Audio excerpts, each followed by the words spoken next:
1 Samuel, chapitre 17. Les Philistins réunirent leurs armées pour faire la guerre, et ils se rassemblèrent à Soko, qui appartient à Juda. Ils campèrent entre Soko et Azéka, à Éphès d'Amim. Saül et les hommes d'Israël se rassemblèrent aussi. Ils campèrent dans la vallée des Térébintes, et ils se mirent en ordre de bataille contre les Philistins. Les Philistins étaient vers la montagne d'un côté, et Israël était vers la montagne de l'autre côté, la vallée les séparait. Un homme sortit alors du camp des Philistins et s'avança entre les deux armées. Il se nommait Goliath, il était de Gath, et il avait une taille de 6 coudées et un empan. Sur sa tête était un casque d'airain, et il portait une cuirasse à écailles du poids de 5000 cycles d'airain. Il avait aux jambes une armure d'airain et un javelot d'airain entre les épaules.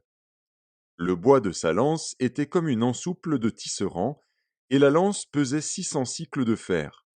Celui qui portait son bouclier marchait devant lui. Le Philistin s'arrêta, et, s'adressant aux troupes d'Israël rangées en bataille, il leur cria : « Pourquoi sortez-vous pour vous ranger en bataille ? Ne suis-je pas le Philistin, et n'êtes-vous pas des esclaves de Saül ? Choisissez un homme qui descende contre moi. S'il peut me battre et qu'il me tue, nous vous serons assujettis. Mais si je l'emporte sur lui et que je le tue, vous nous serez assujettis et vous nous servirez. » Le Philistin dit encore : « Je jette en ce jour un défi à l'armée d'Israël.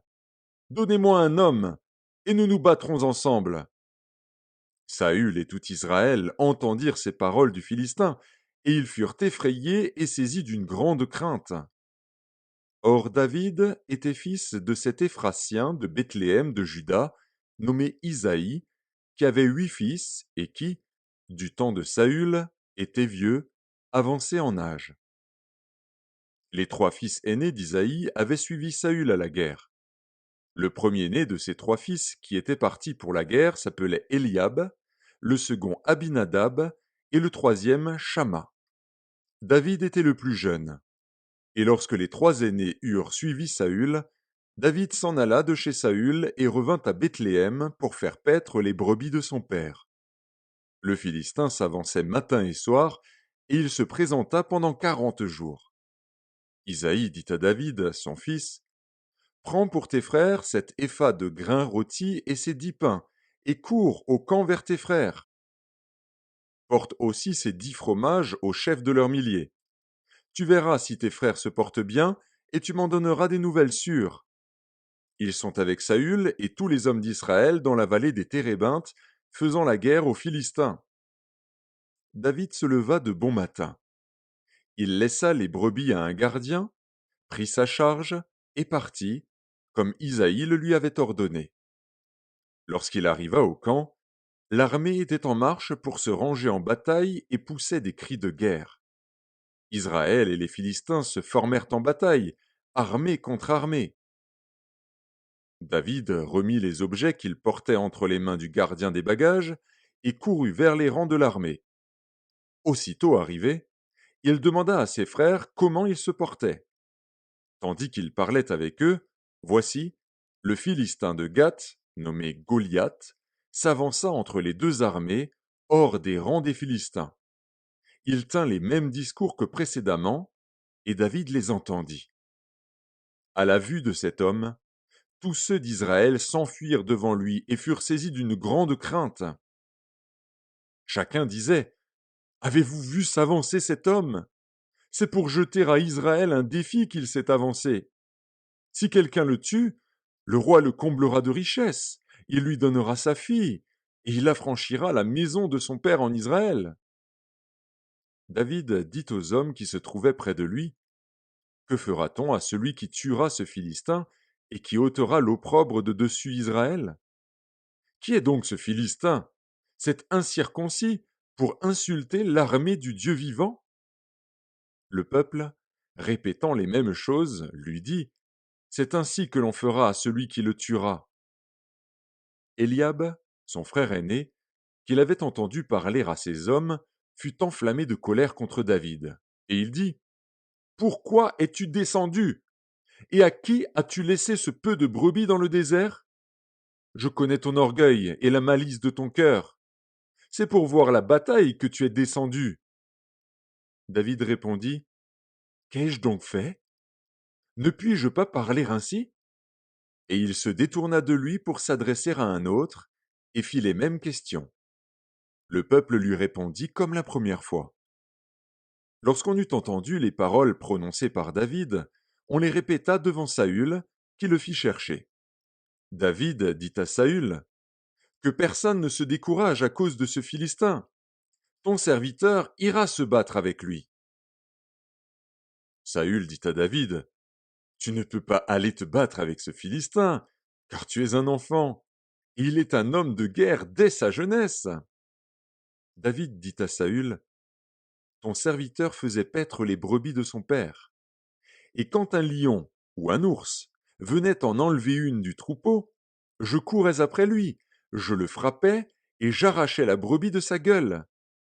S'il se dressait contre moi, je le saisissais par la gorge, je le frappais et je le tuais. C'est ainsi que ton serviteur a terrassé le lion et l'ours, et il en sera du Philistin, de cet incirconcis comme de l'un d'eux, car il a insulté l'armée du Dieu vivant.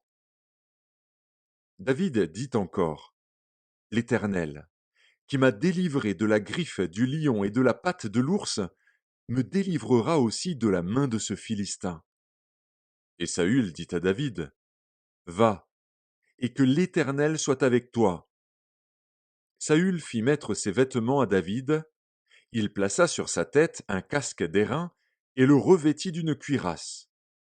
David ceignit l'épée de Saül par-dessus ses habits et voulut marcher, car il n'avait pas encore essayé. Mais il dit à Saül, je ne puis pas marcher avec cette armure, je n'y suis pas accoutumé. Et il s'en débarrassa. Il prit en main son bâton, choisit dans le torrent 5 pierres polies, et les mit dans sa gibecière de berger et dans sa poche. Puis, sa fronde à la main, il s'avança contre le Philistin. Le Philistin s'approcha peu à peu de David, et l'homme qui portait son bouclier marchait devant lui. Le Philistin regarda, et lorsqu'il aperçut David, il le méprisa, ne voyant en lui qu'un enfant, blond et d'une belle figure. Le Philistin dit à David, suis-je un chien pour que tu viennes à moi avec des bâtons? Et, après l'avoir maudit par ses dieux, il ajouta, viens vers moi, et je donnerai ta chair aux oiseaux du ciel et aux bêtes des champs. David dit aux Philistins, tu marches contre moi avec l'épée, la lance et le javelot, et moi, je marche contre toi au nom de l'Éternel des armées, du Dieu de l'armée d'Israël, que tu as insulté. Aujourd'hui l'Éternel te livrera entre mes mains, je t'abattrai et je te couperai la tête. Aujourd'hui je donnerai les cadavres du camp des Philistins aux oiseaux du ciel et aux animaux de la terre. Et toute la terre saura qu'Israël a un Dieu. Et toute cette multitude saura que ce n'est ni par l'épée, ni par la lance que l'Éternel sauve, car la victoire appartient à l'Éternel, et il vous livre entre nos mains. Aussitôt que le Philistin se mit en mouvement pour marcher au devant de David, David courut sur le champ de bataille à la rencontre du Philistin. Il mit la main dans sa gibecière, y prit une pierre et la lança avec sa fronde. Il frappa le Philistin au front, et la pierre s'enfonça dans le front du Philistin, qui tomba le visage contre terre. Ainsi, avec une fronde et une pierre, David fut plus fort que le Philistin. Il le terrassa et lui ôta la vie, sans avoir d'épée à la main. Il courut, s'arrêta près du Philistin, se saisit de son épée qu'il tira du fourreau, le tua et lui coupa la tête. Les Philistins, voyant que leur héros était mort, prirent la fuite. Et les hommes d'Israël et de Juda poussèrent des cris et allèrent à la poursuite des Philistins jusque dans la vallée et jusqu'aux portes d'Écron. Les Philistins blessés à mort tombèrent dans le chemin de Charaïm jusqu'à Gath et jusqu'à Écron. Et les enfants d'Israël revinrent de la poursuite des Philistins et pillèrent leur camp. David prit la tête du Philistin et la porta à Jérusalem, et il mit dans sa tente les armes du Philistin. Lorsque Saül avait vu David marcher à la rencontre du Philistin, il avait dit à Abner, chef de l'armée, de qui ce jeune homme est-il fils, Abner? Abner répondit, aussi vrai que ton âme est vivante, ô roi, je l'ignore. Informe-toi donc de qui ce jeune homme est fils, dit le roi. Et quand David fut de retour après avoir tué le Philistin, Abner le prit et le mena devant Saül. David avait à la main la tête du Philistin. Saül lui dit, de qui es-tu fils, jeune homme? Et David répondit, je suis fils de ton serviteur Isaïe, Bethléemite.